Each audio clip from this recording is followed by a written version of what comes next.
오늘은 한국이 싫어서 비교는 결코 만족에 이를 수 없다 를 주제로 얘기해보겠습니다. 한국이 싫어서는 주인공 기지영이 한국 사회의 억압적이고 차별적인 환경에 지쳐 호주로 이민을 떠나는 이야기를 그린 소설입니다. 지영은 성차별, 학벌차별, 외모차별 등 한국 사회에 만연한 다양한 차별과 끝없는 경쟁 속에서 지쳐갑니다.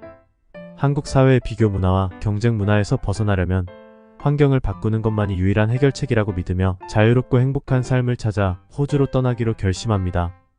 호주에서의 삶은 처음엔 자유롭고 행복해 보이지만 이민자라는 신분은 또 다른 문제를 만들어냅니다.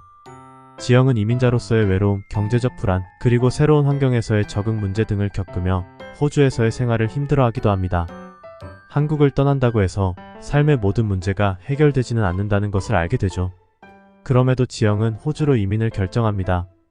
지영이 느끼기에 호주에는 인종차별 하나만 있지만 한국에는 그보다 더 많은 차별이 있었으니까요.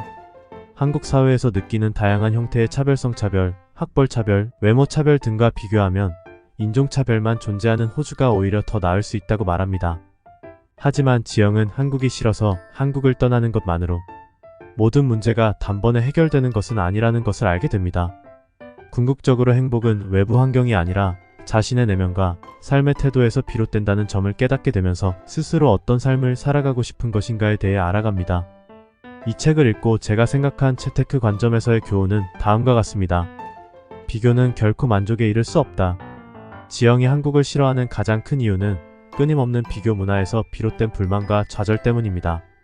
한국 사회에서는 대학 진학, 취업, 결혼, 집 마련 등 인생의 중요한 순간마다 남과 비교하며 끊임없이 자신을 평가하게 만듭니다.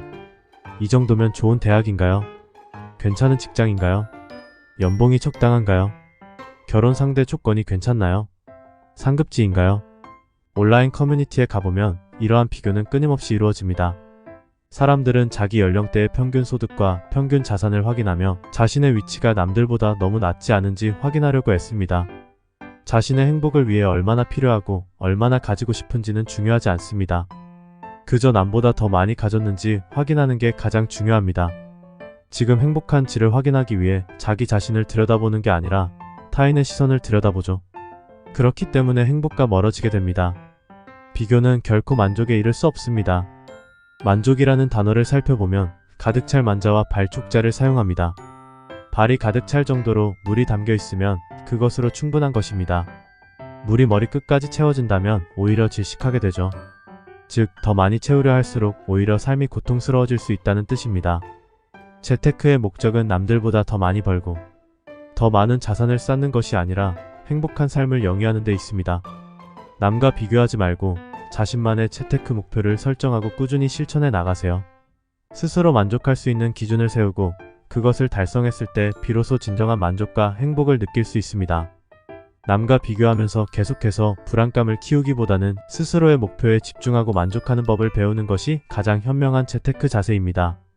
여러분은 어떠신가요? 한국의 끊임없는 비교 문화 속에서 힘들었던 경험이 있나요? 그 경험을 어떻게 극복하셨나요?